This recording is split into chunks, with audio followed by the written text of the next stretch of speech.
भारत की तस्वीर सच ही मिशन है।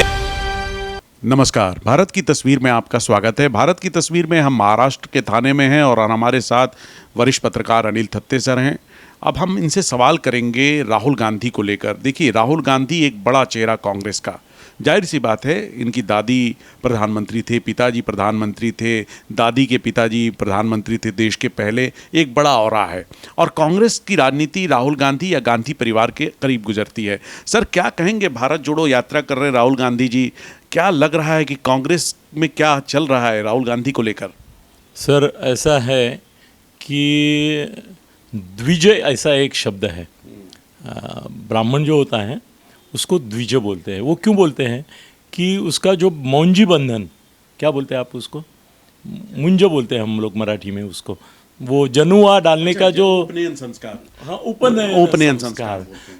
तो ऐसा बोलते हैं कि जब ब्राह्मण लड़की का उपनयन संस्कार होता है तो उसका वो दूसरा जन्म होता है, वो नए सिरे से जिंदगी जीना शुरू कर देता है।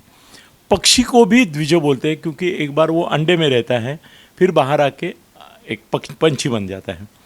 सर, मेरे को लगता है कि राहुल गांधी एक अभी ऐसा नया द्विज है कि जो भारत जोड़ो पहले का राहुल और भारत जोड़ो के बाद का राहुल, ऐसे उसके जीवन के दो खंड, कालखंड आपको समझ के लेने चाहिए। वो राहुल अब रहा नहीं जो पहले था। वो अनकंट्रोल था, बचपना था, इमेच्योर था, पप्पू ही था।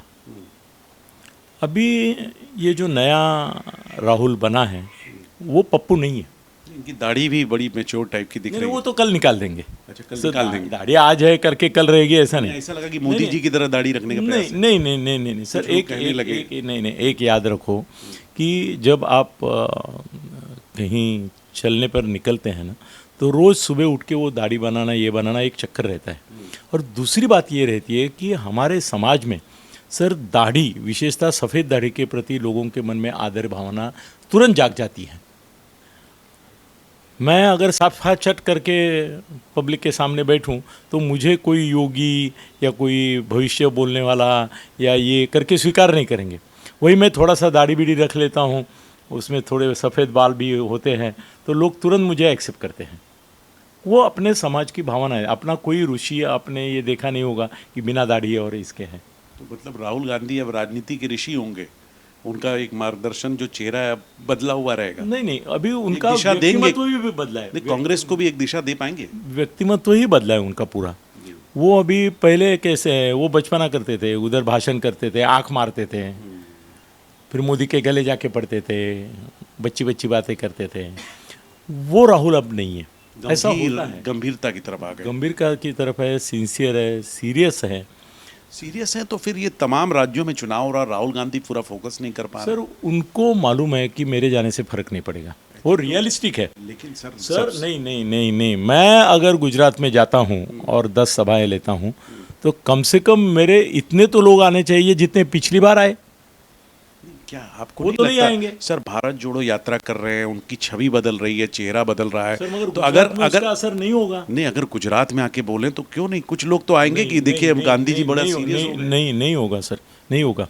वो उसने जान लिया है कि मेरा चेहरा कहाँ बिकेगा और कहाँ नहीं बिकेगा।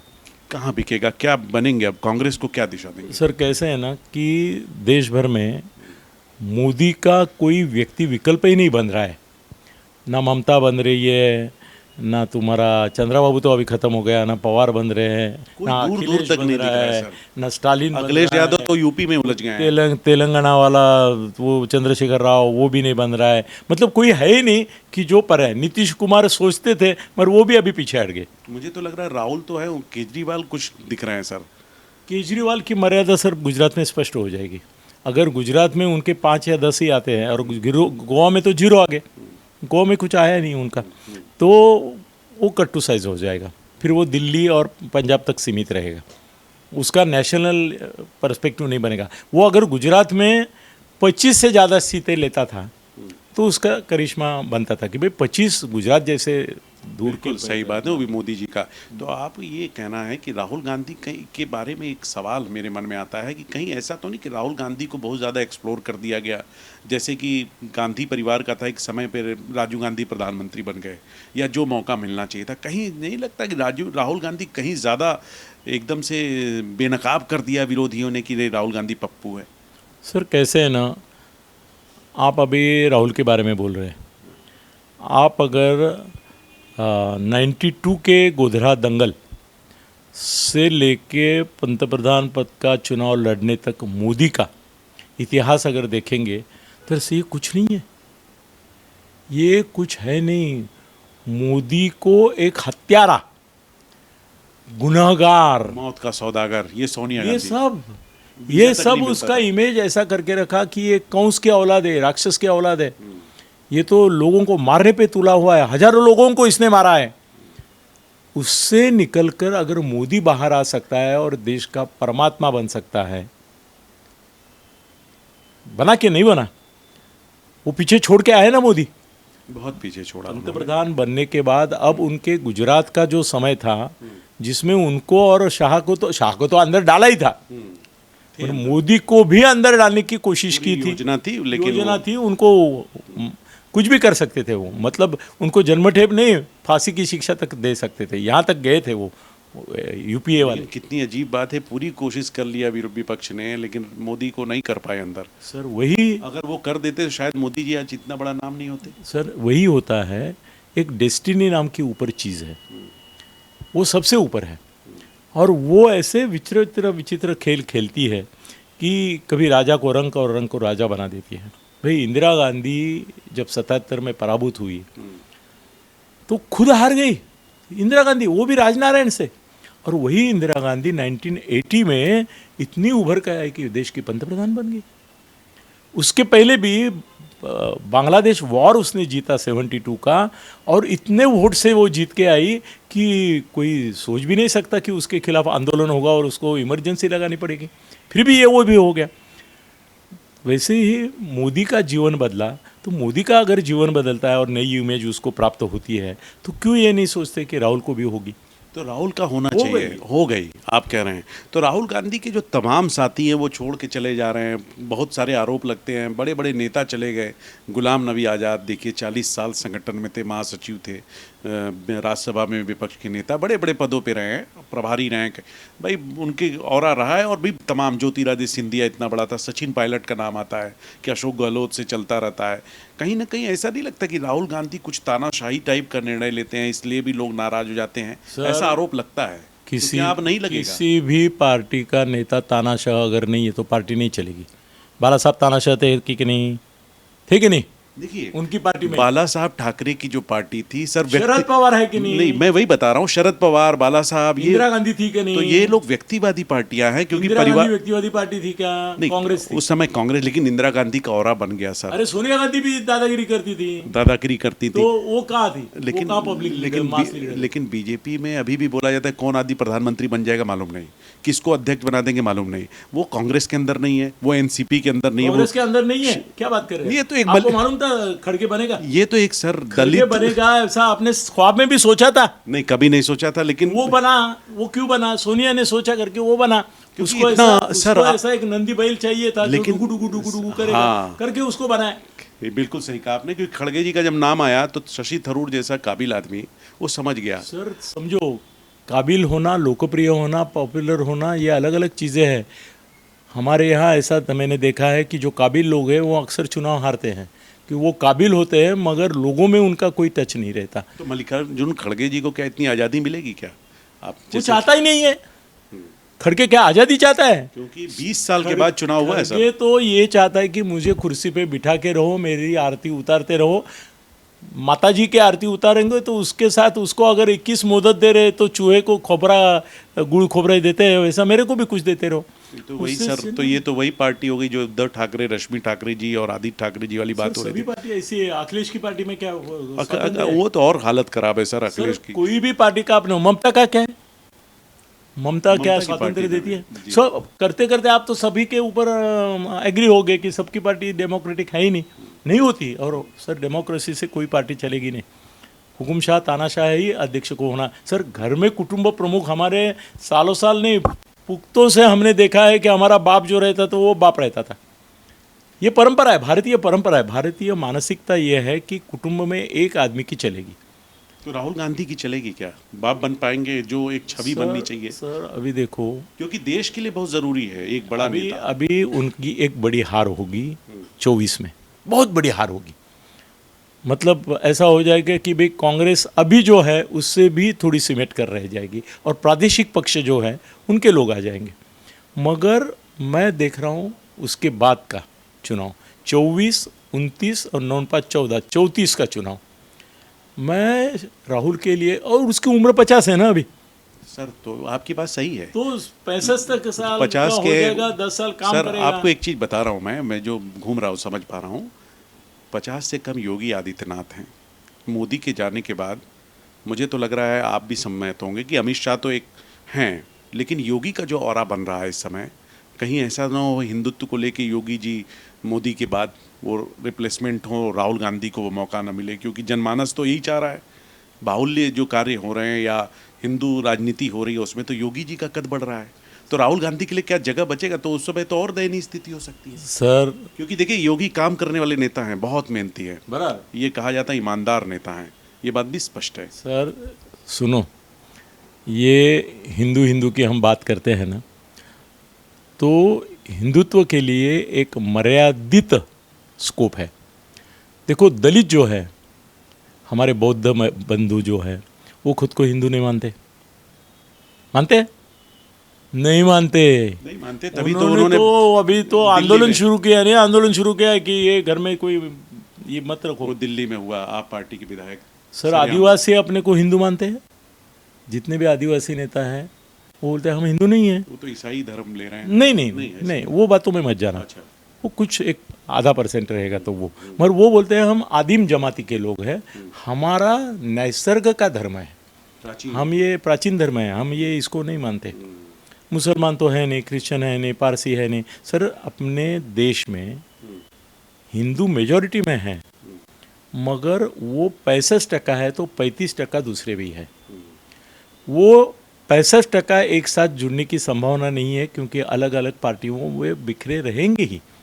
क्योंकि भारत के हिंदू समाज में एक बड़ी अंदरूनी चीज़ ऐसी है कि जाति।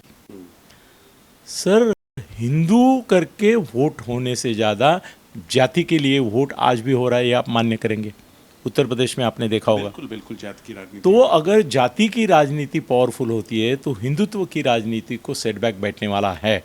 आप हिंदू करके सबको एक साथ लेंगे तो ये बोलेगा भाई ये मेरा यादव खड़ा है, लेकिन मेरा सर, ये खड़ा उत्तर है। प्रदेश की राजनीति की बात कर रहा हूँ, वहाँ पे जो जात की राजनीति होती थी, कहीं ना कहीं ये लोग कामयाब हुए हैं, कम करने में। कम करने में कामयाब हुए हैं, तभी योगी दोबारा रिपीट हो पाए, नहीं तो जात की राजनीति में तो फंस गई थी बीजेपी। और उसमें सर एक मेरे बड़े विचारी मित्र हैं, उन्होंने बताई हुई बात बोल के मैं ख़त्म करना चाहता हूँ। उसने बताया कि हिंदुत्व का आधार भगवत गीता नहीं है। एक तो बात यह है कि महाभारत के 5000 साल पहले महाभारत लिखा गया, उसके बाद 2000-3000 साल के बाद भगवत गीता लिखी गई। आप जानते हैं भगवत गीता का समावेश महाभारत में नहीं है। व्यास ने जो महाभारत लिखा उसमें भगवत गीता नहीं है, वो 2000 साल के बाद आई। उसमें किसी उस जमाने के अनिल थत्ते रहेंगे जिनको ऐसा है। मैं कई बार ऐसा बड़े बड़े लोगों के मैं अभंग और इसमें ये करता हूँ। मैंने एमए में जब परीक्षा दी, आप बिलीव नहीं करेंगे, मैं तुकाराम से लेके ज्ञानेश्वर लेके सबके अभंग और ओवी उसका एक नमूना बना के कॉपी करके, मतलब मेरे मन में मैंने ही लिखी दी। और हमारे प्रोफेसर ने बोला कि ऐसे उदाहरण देने चाहिए। देखो अनिल ने 50 उदाहरण दिए। मैंने बोला सर मैं पास हो गया हूँ ना? तो बोले हाँ हो गए हो। मैं बोला 50 में से 45 तो मैंने लिखे हुए हैं। मैं जानता हूँ ज्ञानेश्वर की शैली कैसी है, तुकाराम की कैसी है, एकनाथ की कैसी है, तो मैंने उस स्टाइल से लिखा है, ये उनकी नहीं है। वो हैरान हो गए, मगर ये होता है सर। वाल्मीकि रामायण जो है उसकी कंपेयर अगर तुलसी रामायण से करेंगे तो तुलसी रामायण का तुलसीदास जो था उस जमाने का अनिल थत्ते था। उसने राम को अलग स्टाइल से पेश किया जो वाल्मीकि रामायण में नहीं है। तो अभी ऐसा है कि योगी आदित्यनाथ जिस हिंदुत्व की बात कर रहे हैं उसका एक आधार जाति होना अपरिहार्य है, चातुर्वर्ण होना अपरिहार्य है। सो उनकी भगवत गीता ने मनुस्मृति ही आधार रहेगी। ये डर है, दलितों के मन में डर है कि ये फिर से कहीं ना 200 साल पहले हमको लेके जाए, और वो जो मनुस्मृति का मनुवादी विचार, वो देखो आज हर एक पुरोगामी जो नेता है वो बोलता है मनुवादी वृत्ति से सावधान रहो, और मनुवादी वृत्ति का अगर प्रतीक कोई देश में है तो मोदी नहीं है, आदित्यनाथ है। तो कल ये हो सकता है कि देश की जो नई पीढ़ी है वो इतनी कट्टर हिंदुत्ववादी होने से इनकार कर सकती है। अभी आईटी में जो लोग हैं, जो पढ़े लिखे लोग प्रोग्रेसिव हैं आज के मुताबिक, और वो अभी सर उनके ध्यान पाश्चात्य देशों में लगे हुए हैं। सर मैं सहमत हूँ आपसे, लेकिन ये सरकार मुझे लगता है हिंदुत्व के साथ विकास, जो दो मुद्दे पकड़े इन्होंने। केवल हिंदुत्व की राजनीति बीजेपी पहले भी करती थी, अगर ऐसा होता तो पहले भी सरकार बन जाती, लेकिन ये लोग मेहनत भी कर रहे हैं, सड़कों पे दिख रहा है, ये भी बात है। ये विकास की बात है ना, तो बीच में तो लास्ट इलेक्शन में गुजरात में विकास मेला ऐसी बातें हो रही थी, और अभी भी ऐसा है कि मैं क्यों बोल रहा हूँ कि मोदी की वजह से चुनाव जीतेंगे, पार्टी की वजह से नहीं जीतेंगे, क्योंकि उनकी सरकार निकम्मी निकली। 2 साल में जो नई सरकार आई उसने कुछ किया नहीं करके उनको मोदी का सहारा लेना पड़ा, मोदी को वहाँ से यहाँ भागना पड़ा। अगर सरकार ने मजबूत विकास का काम किया होता तो मोदी को इतना दौड़ भाग करने की जरूरत नहीं। तो इसका मतलब है ये विकास जो बात है ना, वो एक प्रचार के लिए ठीक है। यूपी में योगी जी के साथ हुआ। हाँ नहीं, कैसे है कि ये विकास वगैरह जो है ना वो दुय्यम रहता है, और आइन इलेक्शन के टाइम पे क्या उभर के आएगा हम बता नहीं सकते, कुछ भी हो सकता है। अभी मोदी है, उन्होंने लास्ट टाइम इलेक्शन के पहले वो अपना कश्मीर के सीमा पर एक एनकाउंटर कर दिया, सर्जिकल स्ट्राइक कर दिया। सर क्या मालूम कल पोखरण तुम्हारा पाक वक्त कश्मीर जो है वो चुनाव से पहले 6 महीने अगर उनकी सेना घुस गई, भाई भले पूरा कश्मीर नहीं लिया, थोड़ा सा लिया, एक 10-20 किलो 25 किलोमीटर भी लिया, सर देश में वातावरण बदली होके सिर्फ मोदी यहाँ से लेके वहाँ तक आ सकते हैं। मोदी साहसी है, वो कुछ भी कर सकते हैं। इसके लिए हम लोग ये राहुल की बात जो है, राहुल के सामने क्या रखा है वो उसको कहाँ मालूम है। कल अगर पोखरण का इसका तुम्हारा पाक वक्त कश्मीर का उन्होंने सॉल्व किया, घुस गए एक 25 किलोमीटर अंदर, तो राहुल की जगह रह जाएगा। देखिए राहुल गांधी सर, मैं मेरे से पूछेंगे तो वही बेसिक मुद्दों पे ही बात करते हैं, बेरोजगारी और तमाम जो है विकास की बात कर रहे हैं, जैसे बहुत सारे इशू है। लेकिन मोदी जी की जो राजनीति है सर, मुझे लगता है ऐसा कुछ कर जाते हैं अचानक जो किसी ने नहीं किया, कोई कल्पना नहीं करता, और ये एक भावनात्मक होता है जो मोदी की तरफ लोग चले आते हैं। बराबर ये मोदी को मजबूत करता है। हाँ नहीं, कैसे है ना कि इसको मैं स्टंटबाजी कहता हूँ। सर्जिकल स्ट्राइक क्या था? स्टंट था। उससे क्या साध्य हुआ इसका कोई मूल्यमापन हम करेंगे नहीं। सर्जिकल स्ट्राइक किया, इसमें खुश है। वैसे और भी अनेक प्रकार के सर्जिकल स्ट्राइक वो अलग अलग टाइप के करते ही है। अभी उनके पास बहुत सारे हुक्म के पत्ते हैं और राहुल के पास कुछ नहीं है। राहुल के पास कुछ नहीं है, लेकिन राहुल आप कह रहे हैं कि गंभीर राजनेता की तरफ बढ़ रहे हैं। उसके लिए 10 साल वेट करना है, थोड़ा 10 साल लगेगा। तो मैं बात कर रहा था अनिल तत्ते सर से राहुल गांधी की राजनीति को लेकर, देश की सियासत को लेकर। आप बने रहें भारत की तस्वीर के साथ। भारत की तस्वीर सच ही मिशन है।